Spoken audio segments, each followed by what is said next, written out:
नमस्कार दोस्तों, Vivekananda teachers academy के यूट्यूब चैनल पर एक बार फिर से आप सभी लोगों का स्वागत है। दोस्तों, आज की वीडियो में हम बात करेंगे जो टीचिंग एप्टीट्यूड का जो सिलेबस था बिहार बीएड एंट्रेंस एग्जाम से रिलेटेड, उसके बारे में। जो टीचिंग लर्निंग इन्वायरमेंट है स्कूल का, उसका पूरा सिलेबस क्या है। इसमें सबसे पहला जो टॉपिक है हमारा वो है management of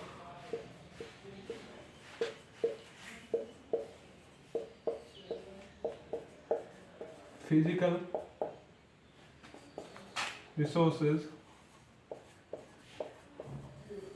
in school।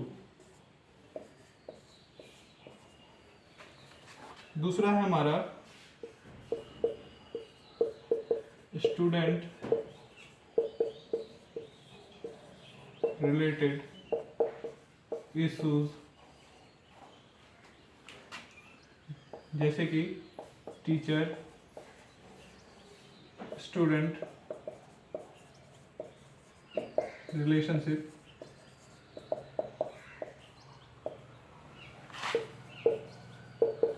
Teacher student relationship, motivation, discipline,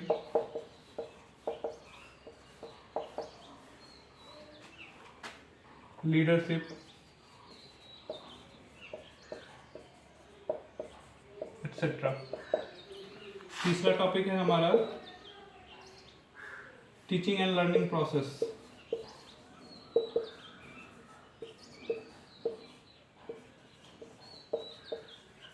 teaching and learning process, जिसके अंतर्गत आ जाएगा ideal teacher,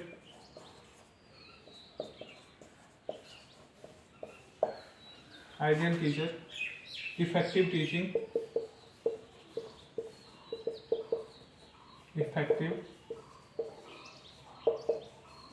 teaching, handling of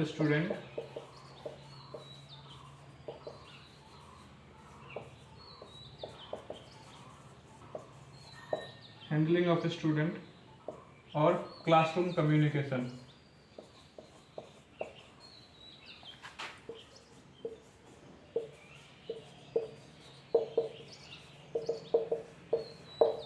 चौथा टॉपिक है हमारा करिकुलर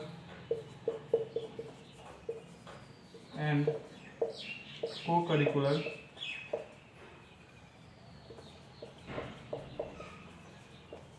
एक्टिविटीज,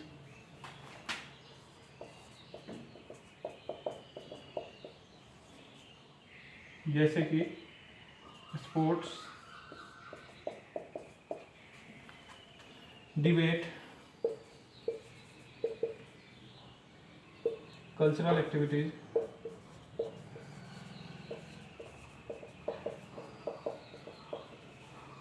एक्सेट्रा। और सबसे लास्ट टॉपिक है हमारा management of human resources. Management of human resources, जिसमें कि आ जाएगा हमारा principal, teachers and non teaching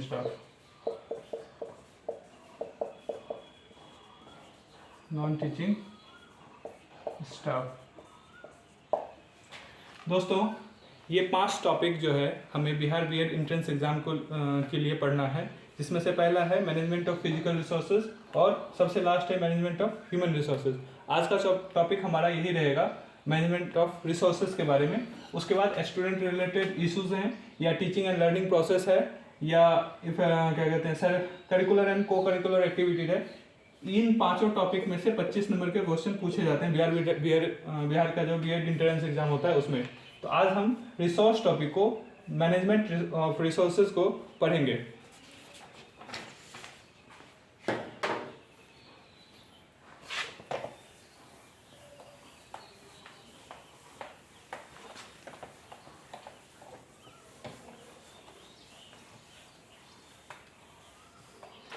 पहला टॉपिक है हमारा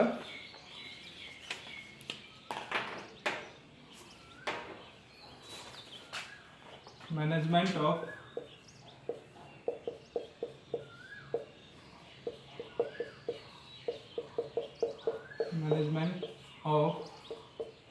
human and physical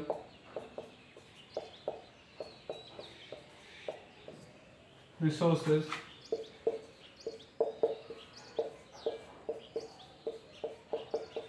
in school. Hindi में इसी को कहेंगे विद्यालय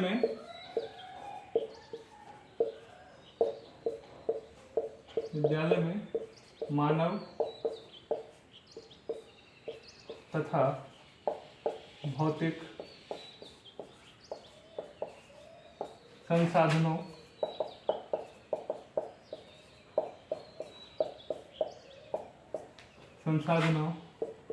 का प्रबंधन। विद्यालय में मानव तथा भौतिक संसाधनों का प्रबंधन मतलब कि रिसोर्सेस क्या क्या हैं, कितने कितने तरीके के होते हैं, उसके बारे में हम इस वीडियो के माध्यम से जानेंगे। संसाधन,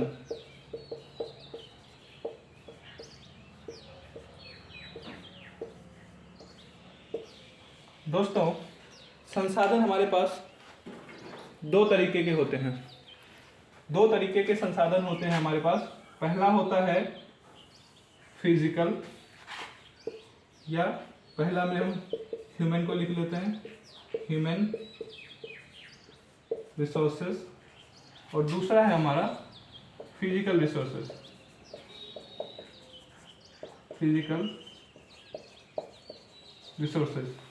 ह्यूमन रिसोर्सेज से मतलब हो गया हमारा मानव संसाधन, और फिजिकल रिसोर्स से मतलब हो गया भौतिक संसाधन।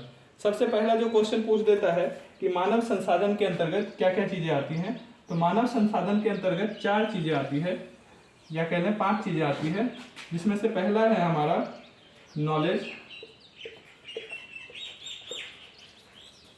यानी कि ज्ञान। दूसरा है हमारे पास एप्टीट्यूड यानी कि अभिवृत्ति।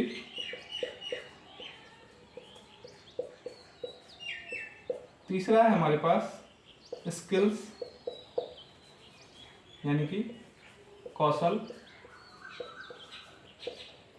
चौथा है हमारे पास टाइम यानी कि समय। और सबसे लास्ट है हमारे पास एनर्जी यानी कि ऊर्जा। अब आपसे पूछ देगा, क्वेश्चन दे देगा ह्यूमन रिसोर्सेज के अंतर्गत 4 चीजें कौन कौन सी आती है। नॉलेज दे देगा, एप्टीट्यूड दे देगा, स्किल्स दे देगा, टाइम या एनर्जी को हटा करके कोई और ऑप्शन दे दिया जाएगा, तो उसमें से पूछेगा कि इनमें से कौन सा ह्यूमन रिसोर्स नहीं है। क्वेश्चन इसी तरीके से फ्रेम करता है बीएड का जो एंट्रेंस एग्जाम है। उसी तरीके से जब फिजिकल रिसोर्सेज की हम बात करेंगे तो फिजिकल रिसोर्सेज में हमारा क्या सब आ जाएगा। फिजिकल रिसोर्सेज की अगर हम बात करते हैं तो फिजिकल रिसोर्सेज में पहला आ जाएगा हमारे पास मनी यानी कि पैसा। दूसरा हो जाएगा हमारे पास स्पेस यानी कि जगह। तीसरा हो जाएगा फर्नीचर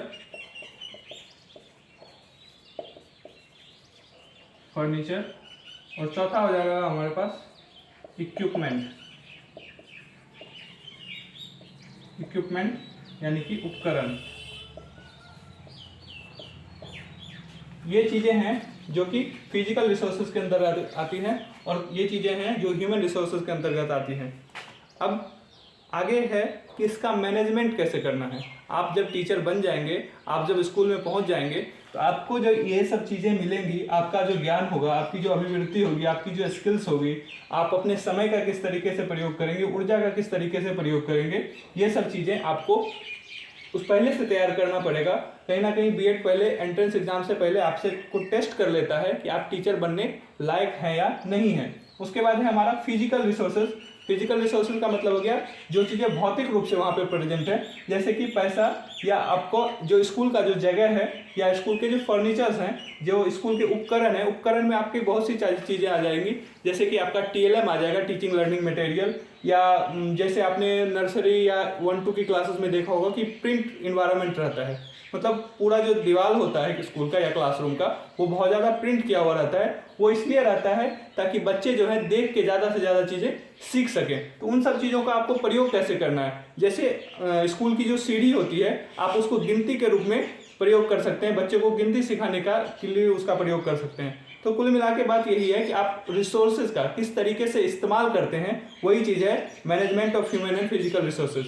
इसी से रिलेटेड क्वेश्चन बना के पूछा जाता है। अब है रिसोर्स मैनेजमेंट में ह्यूमन रिसोर्सेज के अंतर्गत प्रिंसिपल का रोल क्या होना चाहिए, टीचर का रोल क्या होना चाहिए, या आपको नॉन टीचिंग स्टाफ का रोल क्या होना चाहिए।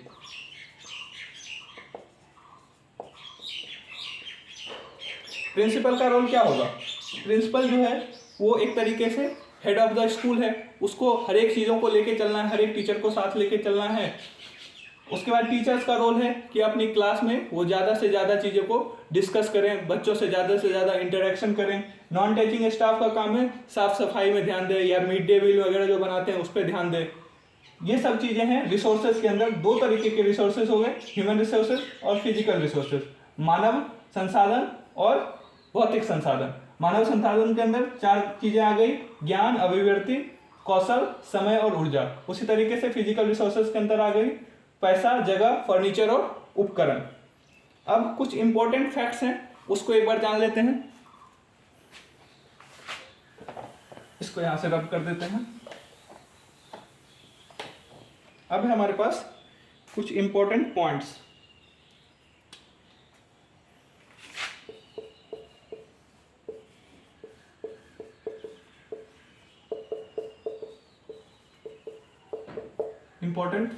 इंपॉर्टेंट फैक्ट्स में पहला है हमारा इंडिविजुअल रिसोर्स किसको कहते हैं। इंडिविजुअल रिसोर्स मतलब कि व्यक्तिगत संसाधन। दूसरा है हमारा शेयर्ड रिसोर्सेज।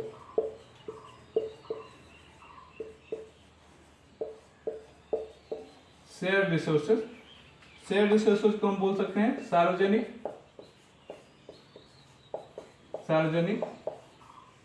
संसाधन। अब इस दोनों को समझते हैं कि व्यक्तिगत रिसोर्स क्या है और शेयर्ड रिसोर्स क्या है।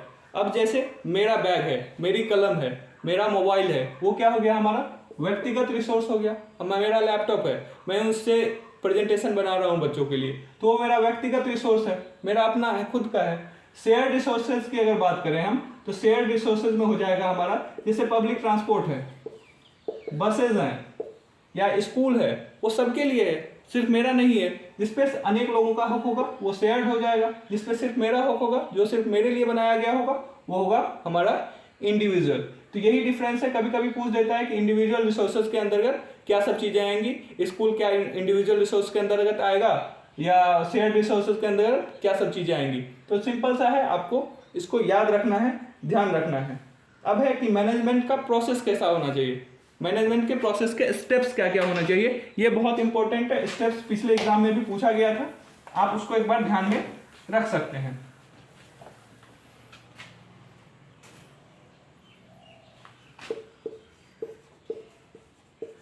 मैनेजमेंट प्रोसेस, मैनेजमेंट प्रोसेस की अगर हम बात करें तो सबसे पहला प्रोसेस जो है वो होता है हमारा, सबसे पहला प्रोसेस होता है हमारा प्लानिंग, यानी कि हम किसी चीज की योजना बनाते हैं। सपोज कीजिए कि हम क्लास में जा रहे हैं, तो उससे पहले हम योजना बनाते हैं कि आज कौन सा टॉपिक हमें पढ़ाना है, उसको लेकर के हम कहीं ना कहीं अपने मन में विचार लाते हैं, उसके प्रति जो है हम फिर मेहनत करते हैं। दूसरा है ऑर्गेनाइजिंग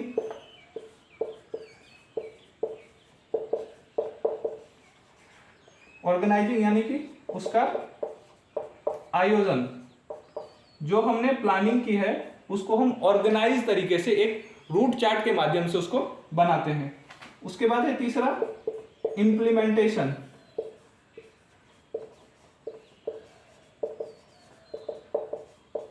यानी कि अमल में लाना,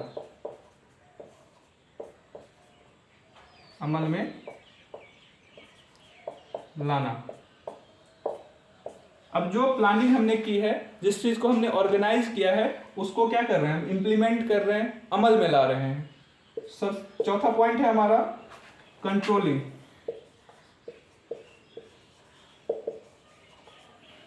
यानी कि नियंत्रण। अब जो चीजें हमने प्लान करी हैं वो चीजें क्या हमारे नियंत्रण में है, क्या उस पर हमारा कंट्रोल है। सपोज कीजिए आप कोई भी टॉपिक बच्चे को पढ़ा रहे हैं और आप खुद रेडी नहीं है उस टॉपिक के लिए, तो क्या आपका नियंत्रण होगा उस टॉपिक पे? बिल्कुल नहीं होगा। तो आप जो टॉपिक तैयार कर रहे हैं उसके लिए आपका उस पर नियंत्रण होना बहुत ज्यादा आवश्यक है। सबसे लास्ट पॉइंट है उसके बाद हमारा इवैल्यूएशन, यानी कि मूल्यांकन।